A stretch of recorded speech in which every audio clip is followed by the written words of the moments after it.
Since my original review of the Sofa Baton that you can watch here, I've had a few people ask me, well, how does the Sofa Baton remote work when it has no numbers? How do you change channels? Well, stick around because today I'm going to show you exactly how that works, and we're actually going to set this back up. So let's get to it. So I decided to do a part 2 video on the Sofabaton X1S remote. And this is a all-in-one remote that can control multiple devices, so it can eliminate all of your remotes into one device. Now, again, as I mentioned from this video here, which is my original review, I've had some people ask me, well, how does the remote work when it has no numbers?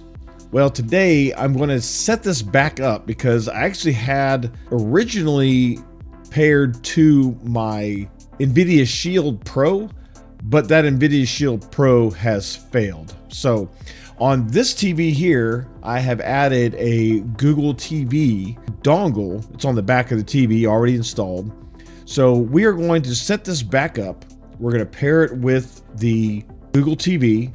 We're going to pair it with this TV, and there's another TV over there that you can't see that we're going to pair it to as well. And if you remember from the other video, I had an issue where the Sofabaton would turn on both TVs when I would run one of the activities, even though I only wanted one of the TVs on. Now, that's not an issue with the Sofabaton system. It's actually an issue because both TVs are Samsung. So consequently, some of the activities on the remote do the same thing on both TVs. And this isn't just the Sofabaton remote that does it. I can actually use this remote for this TV and it'll turn that TV on and vice versa. So it's just because the IR signal is the same function for on-off for both televisions. Now, obviously they have different ports, they have different HDMI connectors and things like that. So there are some differences in how they function, but the basic on-off feature, the IR is the exact same. So what I'm going to do today is we're going to set this back up. I'm actually going to take this and I'm going to put it under the counter over here inside that cabinet. So that way this device won't be sending out the signal. I'm going to actually use a IR blaster cable that comes with the Sofabaton system. So the Sofabaton X1S system comes with 2 IR blaster cables, which is great. So I'm going to put this under the cabinet.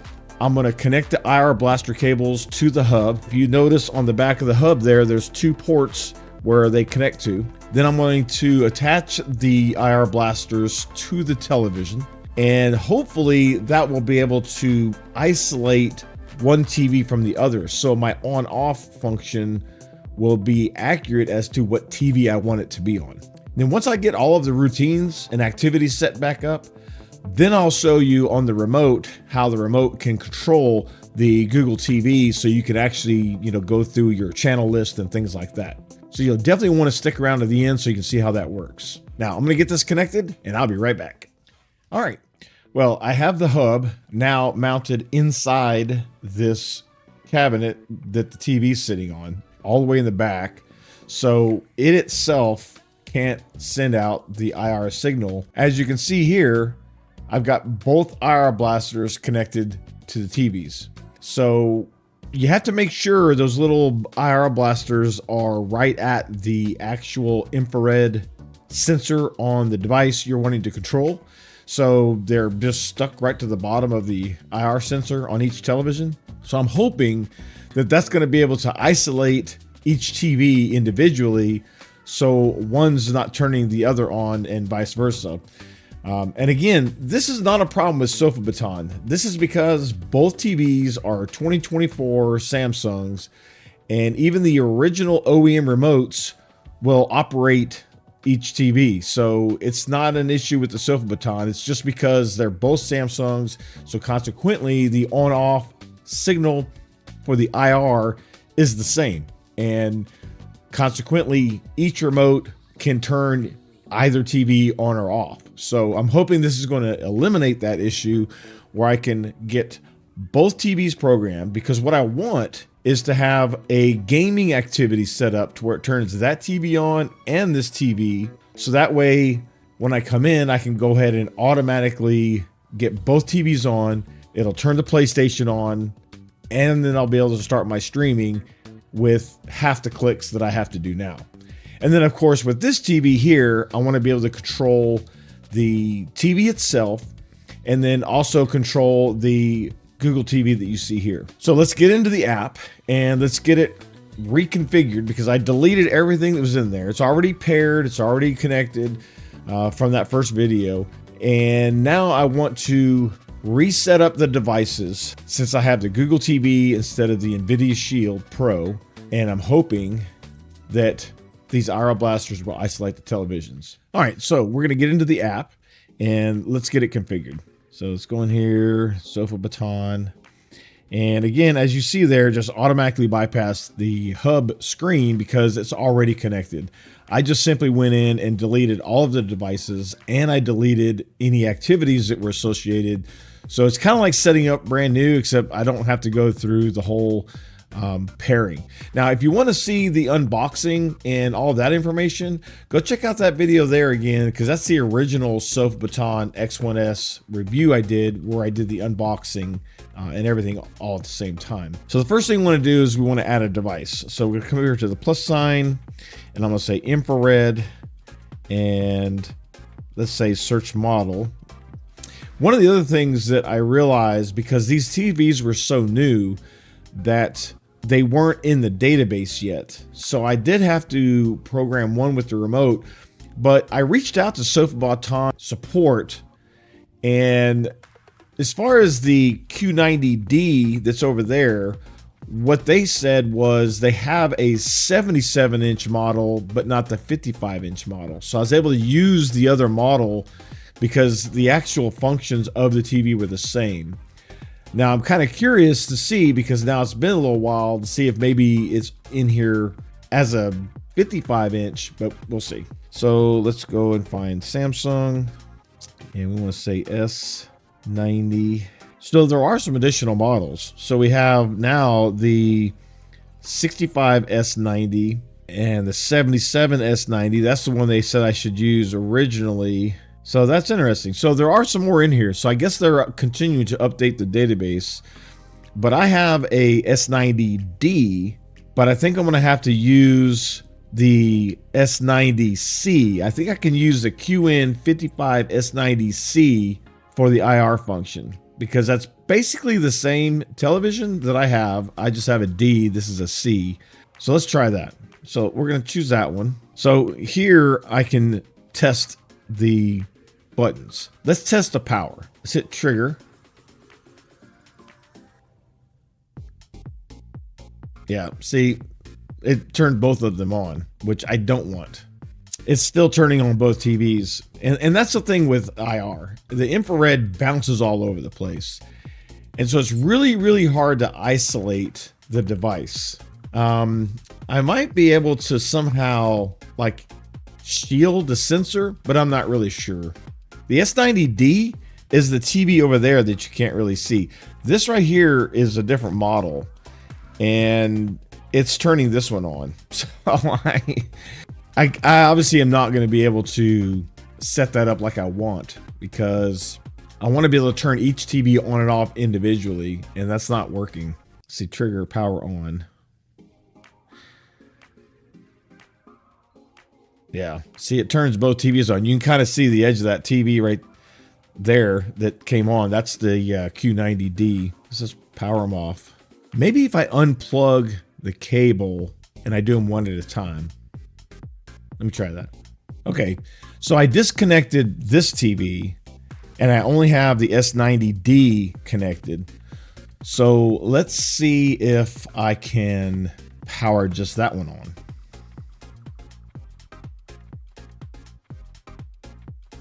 Okay, so you can see the edge of it right here. So it's powered on. So let's power it off. All right, and I'm going to leave these default buttons the same. So let's just click next and complete. Then what I'll do is I'll disconnect the cable for the S90D. I'll connect the cable for this TV, and then we'll get it added. Maybe if I add them individually, I'll have a little more isolation. Of course, if both TVs weren't sitting like directly right next to each other, it probably wouldn't be a problem. But I actually use this big 65-inch as my streaming monitor while I'm streaming from my PlayStation. So that's why they're sitting right next to each other. I know you're probably thinking like, why would you have two TVs right next to each other? And that's why. I basically will watch TV on this one here because it's got the Google TV hub on it. But when I'm playing my PlayStation, I play on the S90D because it's an OLED. It looks fantastic. And then I use this TV as my streaming TV, and it works great. So let's hit complete. Let's say configure. All right, power settings.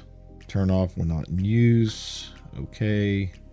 Power key, same action. Complete. And we're going to do source configuration now, which basically says what HDMI input are you using. And I'm going to say I need to switch because I want to make sure that the PlayStation HDMI is what is activated.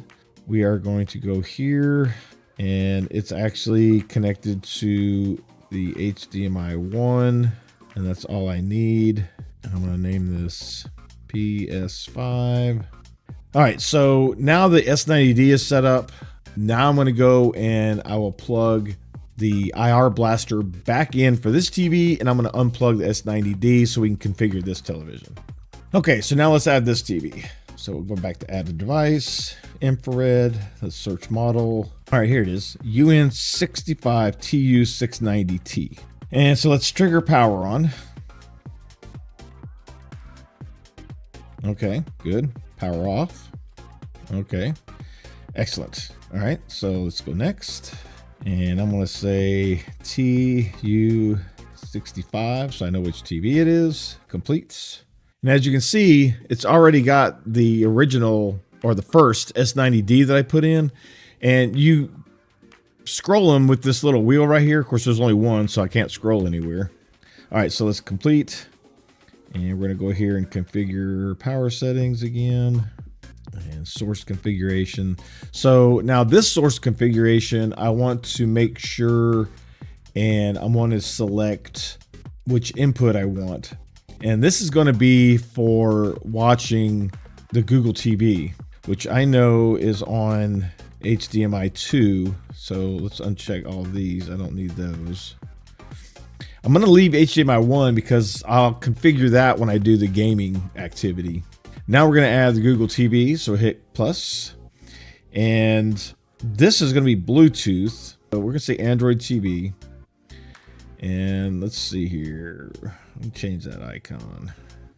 Let's do that one. I like that. Complete. Okay, so since this is a Bluetooth device, I'm going to have to actually get it paired to the Google TV first. And there you can see it's got the Sofa Baton listed. So we choose that. Shows paired, complete. All right, so let's click configure, power settings. All right, so you can see in the app, it's got those three. You can see on the remote, it's got those three. So now let's set up an activity. And let's go ahead and turn this off because it'll turn on when I set the activity. So, all right, so now we have the S90D, we have the TU65, and we have the Chromecast. And so first I'm going to go ahead and program activity to watch the Chromecast on the TV. So let's say activities, add. So we want to choose the TV and the Chromecast. And we're going to click next. Select the input. And we're going to choose the Google TV input. No need to switch any kind of input on the Google TV. Click next. Current power state for both is off. Next. Let's see. So we want volume to be the Samsung. So that's correct because it lets you choose certain functions for certain devices. So we're going to leave the volume on the TV. And then the channel, home, and the ring is assigned to the Google TV. And see, this is where at the end here, I'm going to show you how you can control, selecting channel is using that. So let's click next. Okay, so now you see I have an activity called Google TV. The remote is currently syncing. So as soon as it gets done syncing, then that activity will show up in the remote. And I'll show you that here as soon as it's done. It usually doesn't take that long to sync, so it's usually pretty fast. Because again, the hub and your remote communicate via Wi-Fi, so you don't have to worry about where the hub is in relation to the remote. It's all wireless, so you don't have the IR issue with it connecting to the hub. All right, so we're going to use the remote, and as you see, those are the devices. You click this back button right here, okay, and it takes you to like a menu. So then you scroll this up here to activities, and you click on it, and see, now you see the Google TV activity. So now when I come in and I want to watch Google TV, I can just select that activity, click that, and now it's going to power the devices on. And you can see how it turns it green, so you know that that's the active activity. That's the one that's actually working right now. So as you can see, we now have the TV on and the Google TV running. Okay, so this is where these devices here come into play. So as you can see, I'm clicking down on this ring, okay, and it's scrolling the TV through the information. Now, we use YouTube TV as our TV, so I'm going to click on that, and I click the middle button, which is basically doing the same thing that this remote does, right? So you can see it's basically got the similar type function, home, back, things like that. So we're going to check Robert. Okay, so right now the Titans are playing, so let's click on that, and we're going to say watch from the beginning or live. And so let's turn the volume up, and see, that's working the volume on the TV, not on the Chromecast. And so you can hear the volume coming up. And this is where you want to make sure and select the proper device for the proper buttons. So let's say I want to like see what else is on, right? So the way I do the YouTube TV is I can come down here to the bottom, and I can go over here to networks. And as you can see, these are the different networks that are currently broadcasting live television. So I can just select any one I want.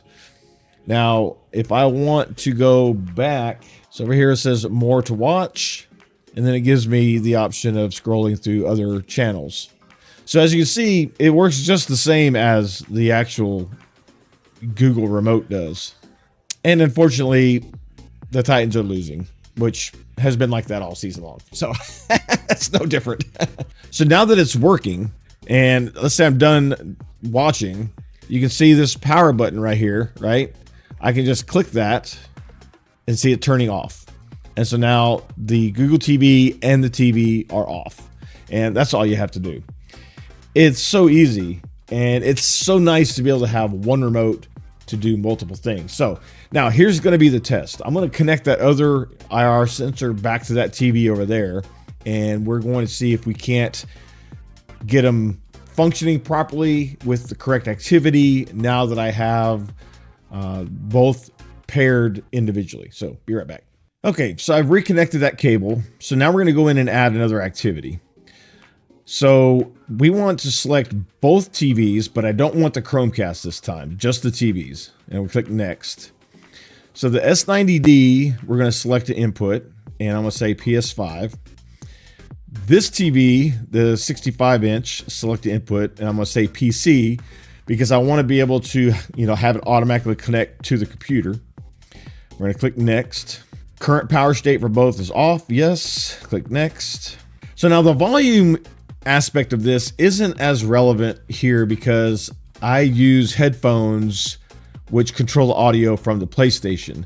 I don't really want any audio on this TV, so I will typically mute my streaming TV because I don't need the audio on it. I think what I'll do is I'm going to assign the volume to the 65-inch TV so that way I can turn that down. Say next.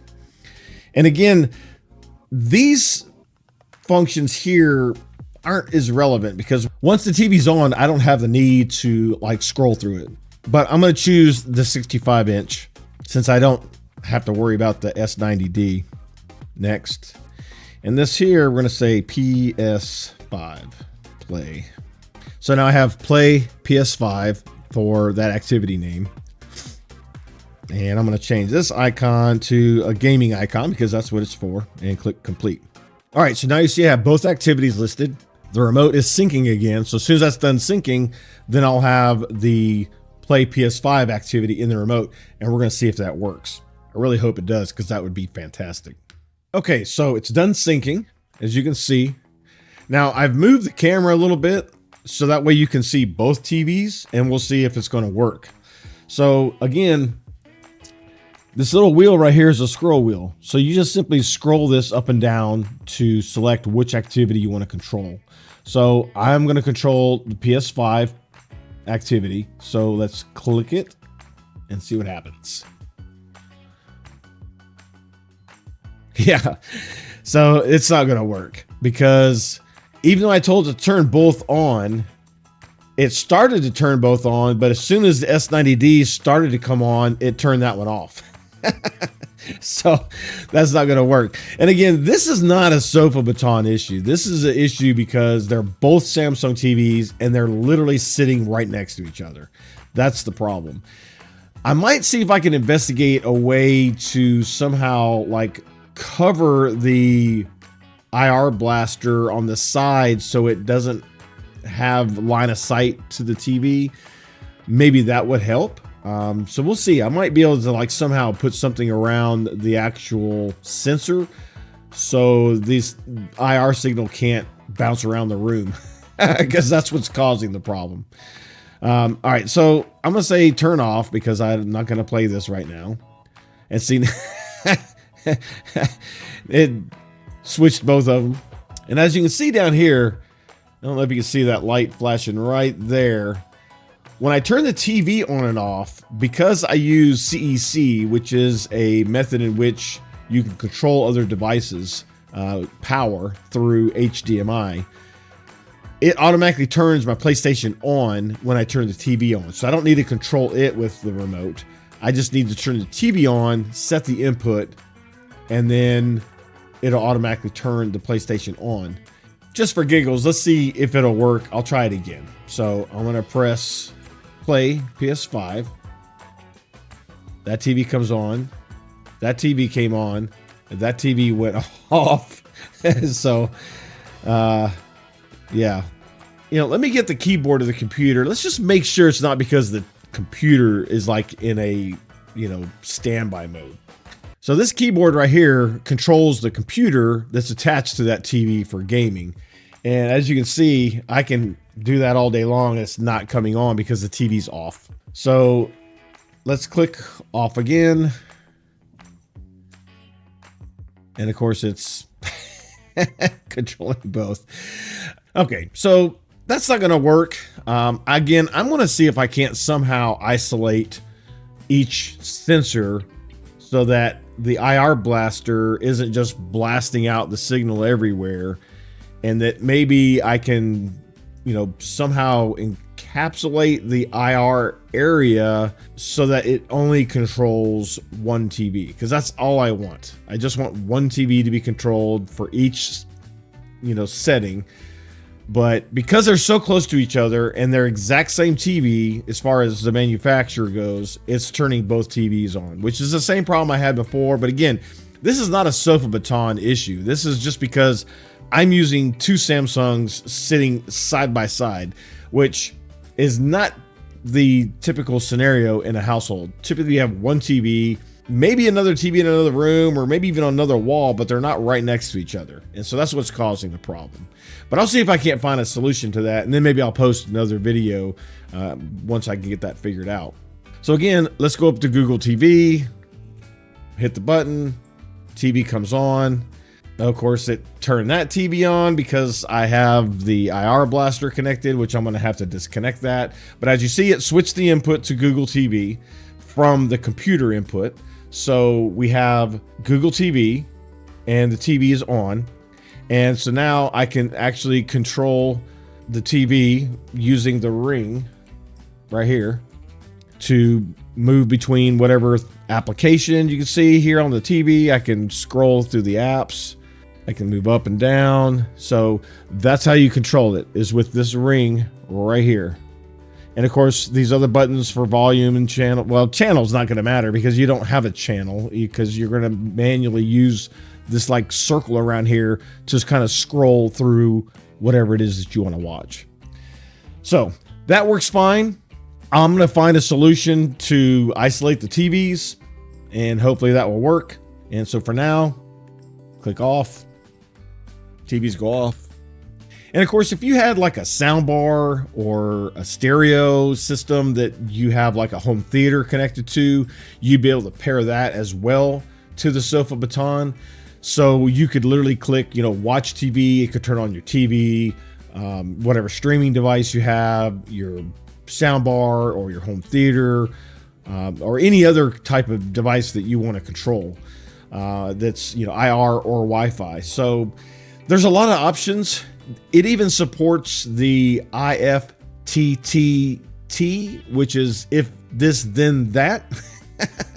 Yeah, I know it's a weird name, but it basically is a application that you can use that says if I do this, then do that. And it allows you to have much more granular control over devices. So I definitely think you should check that out too if you want to have more control. But anyways, this Sofa Baton remote system is a fantastic system. The remote is fantastic quality. The hub is good quality. As you see, it's very easy to configure. Again, this issue is not a Sofa Baton issue. I just want to state that again because I don't want anybody to think that the reason it's turning both TVs on is because it doesn't work. This works. It's just because they're sitting next to each other and they're both Samsung. But I'm going to link in the description to the Sofa Baton. I highly recommend you go check it out. It's a fantastic device. It'd be a great gift. I know Christmas is already passed, but birthdays, whatever, maybe just because, right? So go check it out. Go get you one. And you'll definitely go check out this video here about the S90D because that's an awesome television. And we'll see you next time.